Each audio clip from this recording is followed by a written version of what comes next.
माँ श्री नंदा देवी के चरण कमलों में माँ नंदा का सिद्धपीठ कुंजाकोट कुरूर से मैं देवी की महिमा का अपने शब्दों में इस प्रकार से अभिव्यक्ति प्रकट कर रहा हूँ कि यह सिद्धपीठ आदि वैदिक युग से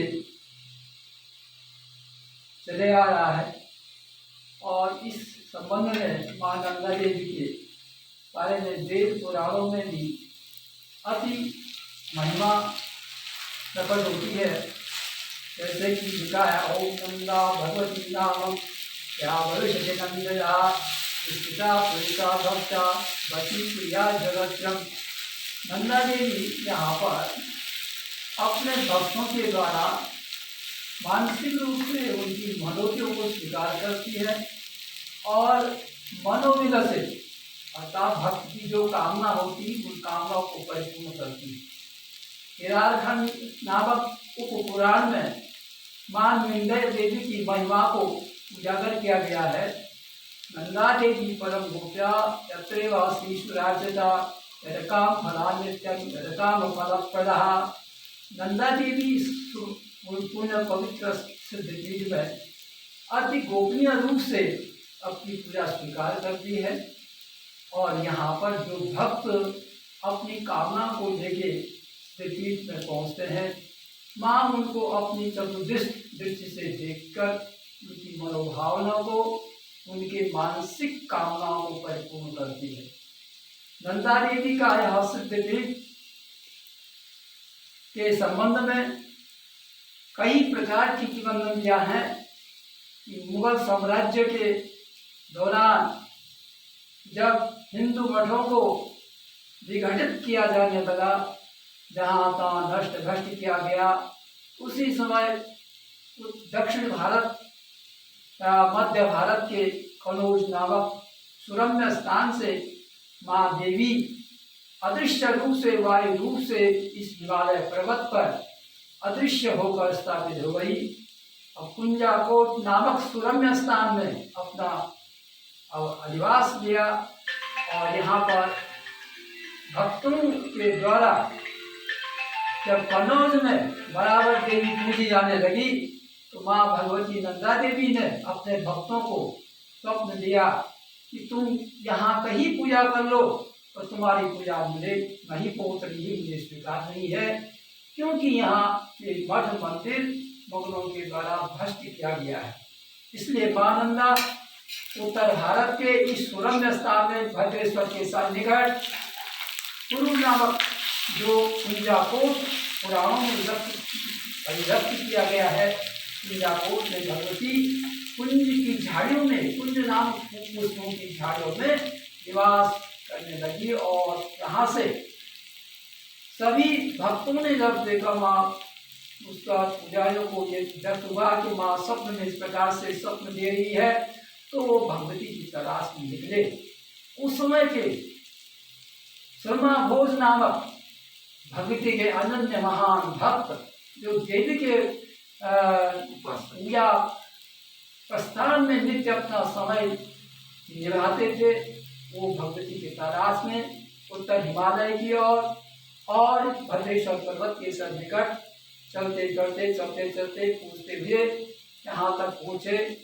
जब देवी का दृश्य उन्हें स्वरूप नहीं मिला तो माँ ने शब्द दिया कि तुम चलते रहो और शर्मा नामक पंडित पुजारी जो अपने परिवार के साथ देवी की खोज में निकल रहे थे, तभी देवी ने उनको स्वप्न रास्ते में दिया कि जहाँ पर तुम मेरी दिव्य दर्शन ज्योति के रूप में पाओगे वहीं पर मेरा पूजन करना, वहीं मेरा निवास है, वहीं पर मैं तुमको मिलूंगी।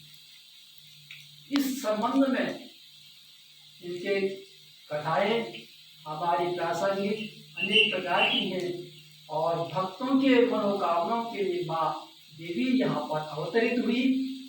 शर्मा नामक पुजारी को जब कई दिनों तक यहाँ पहुँचकर माँ नंदा देवी प्रकट नहीं हुई, तब हमारे इस परिसर में इस क्षेत्र में कहते हैं कि हमारे बुजुर्गों के द्वारा बताया गया कि एक जो है मेढा, बहुत विशालकाय, जिसमें अब हमारी की प्रबल शक्ति थी कि उसने एक भैंसे को, महिष को प्रचूर करके मार दिया। और तब मेढे ने ही सुरमा भोज नामक पंडित को कहा कि यहाँ अपने सिंहों से इशारा दिया, और इशारा दे करके उस कुंज की झाड़ी में, जहाँ महिष और मेढे के लड़ाई के द्वारा सारी झाड़ी ध्वस्त हो चुकी थी, उसी में एक विशाल जलाशय था।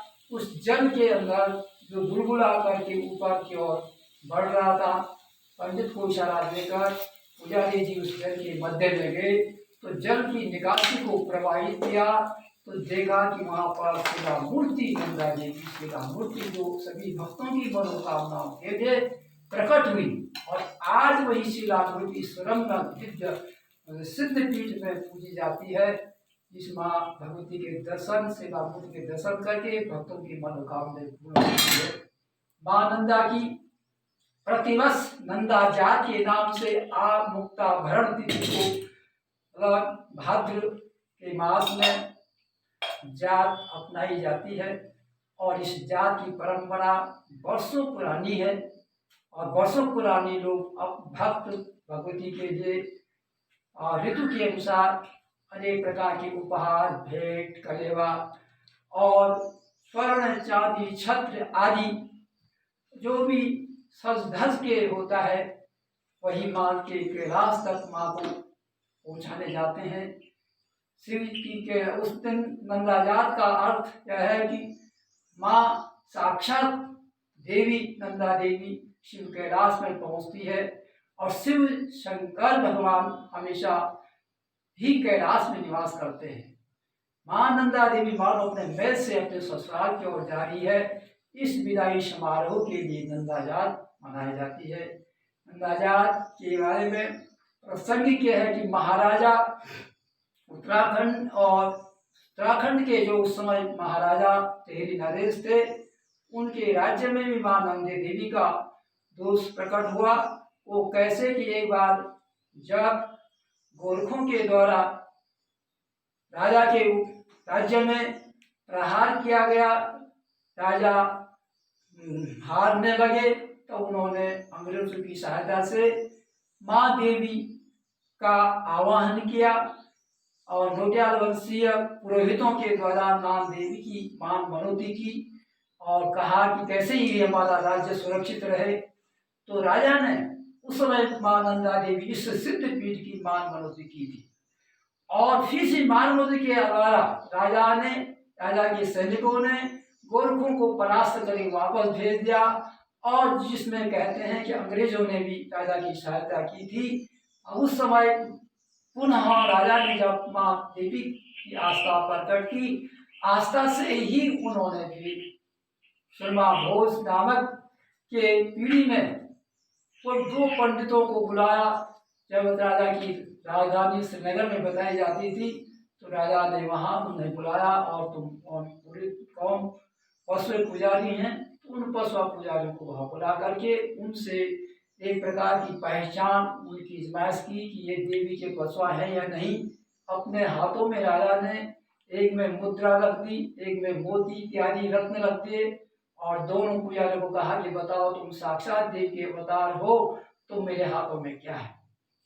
वहीं पर पुजारियों ने राजा के हाथ में, जिस हाथ में जो वस्तु थी वो बता दी, और प्रकट हाथ खोला तो वही वस्तु उस हाथ पे निकली। इसलिए राजा ने दोनों पुजारियों को और भगवती का स्वरूप मान के उनकी अर्चना, वंदना और अभ्यागत किया, स्वागत किया, और उनको नित्य भक्ति का रूप मानकर उनके लिए देवी पूजने के लिए प्राविधान, नाली का प्राविधान बनाया। और नाली में प्रत्येक पंडित को कहा कि आपके वंशज दसोली, बनार, नंदा आदि क्षेत्रों में जाकर के देवी की नाली, मतलब प्रत्येक खरीफ और रबी फसलों पर एक एक नाली, मतलब पाथा के हिसाब से नाली वसूल करेंगे, और उससे जो आप लेकर उसको मंदिर में, सिद्ध पीठ में देवी की अर्चना वंदना में और भोग इत्यादि दिया धूप के लिए खर्च करेंगे। तो यही परंपरा आज तक भी वर्षों पुरानी है, जो चलती आ रही है, जो उसमें और ब्राह्मण देवी के सिद्ध पीठ में पुजारी का काम, पंडित का काम करते हैं, पशुआ का काम करते हैं और उन्हीं पर देवी प्रकट होती है। इस सिद्ध पीठ में गौड़ ब्राह्मण के अतिरिक्त अन्य किसी प्रकार के अन्य ब्राह्मण पूजा या पशु नहीं बन सकते हैं। ये देवी का वरदान है। देवी के वरदानों में से केलवा नामक एक महा प्रसिद्ध पुजारी हुए हैं, जो नंदायाग के समय कैलाश शिखर पर होमकूट पे गए थे और वहां से वापस आते हुए उसी रास्ते से वापस आ रहे हैं जहाँ से डोली जात के लिए गई थी। तो पुजारी कैलवा जी के आपस में कोई संतति नहीं थी, इसलिए अपना निर्वाण करने के लिए अपना शरीर वहीं पर समाप्त प्राण फिर उड़ाने के लिए वहां रहे थे। परंतु वो चलते चलते एक पर्वत पहाड़ी पर जब रुके तो वहीं से रात्रि के प्रातः काल पर देवी का दर्शन उन्हें हुआ। जो देवी उस समय श्वेत वस्त्र में कमलों की माला पहनी हुई थी। कहा, तुम कौन हो, कैसे यहाँ रह रहे हो? तब माँ भगवती के पूछने पर कैलवा जी ने कहा कि मेरी कोई संतति नहीं है, हे माँ, मैं आपके चरणों में अपने प्राण निछावर करने आया हूँ। तब देवी ने कहा, नहीं, अभी तुम्हारे भक्त, तुम्हारे वंशजों के द्वारा मेरी पूजा होगी, तभी मैं तुम्हारा पूजा स्वीकार करके तुम अभी मेरे वरदान से जाओ, कपीली डूंगरी में चले जाना। वहाँ रोटियार मेरे दोष से एक महामारी बीमारी फैली हुई है और उस महामारी को मैं तुम्हें एक माला देता हूँ, जिस माला का नाम मेघ माला है। इस माला में 21 दाने थे, मणियों के दाने या उसी के स्वरूप। ये भगवती ने जब पंडित जी को, कैलवा जी को ये माला दी तो माला लेकर भगवती के आदेश से कपीरी डूंगरी में वे पहुंचे और वहां पहुंचकर जब गांव के लोग जलधारा में पानी भरने आ रहे थे तो पंडित जी से कहा, हे बुजुर्ग, तुम हमारे गांव में मत आओ, यहाँ तो बड़ो महामारी बीमारी फैली हुई है, तुम भी बीमार के शिकार हो जाओगे और तुम यहाँ से लौट जाओ। तब पुजारी जी ने उन महिलाओं को कहा कि माताओं, यदि तुम्हारे यहाँ कोई बुजुर्ग है, सामाजिक आदमी, गांव में मुखिया आदमी है, उनको मेरे पास बुलाओ। तब वो पानी लेके अपने घरों में गए। वहां से उन्होंने अपने घरों के मुखिया लोगों को बताया कि जलधारा के पास कोई बुजुर्ग आदमी है, अपने को पुजारी बोलता है और आप गांव के मुखिया को बुला रहा है। तभी मुखिया लोग जलधारा के पास आए। पुजारी ने कहा, मुझे देवी ने कैलाश से भेजा हुआ है आपकी बीमारी को दूर करने के लिए। परम वचनबद्ध ये है कि आपको 16 वर्ष की एक कन्या मुझे दान देनी पड़ेगी, जिसको मैं धर्मपत्नी के रूप में स्वीकार करूंगा। तो तब तुम्हारी बीमारी को मैं देवी के मेघमाला के अभिसिंचन से, मेघमाला के जल से गांव में सिंचाई करके तुम्हारी बीमारी दूर हो जाए। इस बात को सुन करके गांव के मुखिया आश्चर्यचकित हो गए। उन्होंने सलाह की, परामर्श लिया और पुजारी जी से कहा कि ठीक है, तुम रुको, हम सलाह करते हैं। इस प्रकार पुजारी जी के अपने जलपात्र में माला को डाला, जलधारा से पानी भरा। उसी पानी को उन्होंने कहा कि जाओ गांव के सारे एरिया में, क्षेत्र में, सारे बाहरी एरिया में इसको सींच दो, सिंचन कर दो। तो वही पानी के सिंचन करने से और तुरंत ही वह महामारी हैजा नामक बीमारी दूर हो गई। महादेवी का परम प्रभाव, सारे गांव में लोग सुखी होने लगे।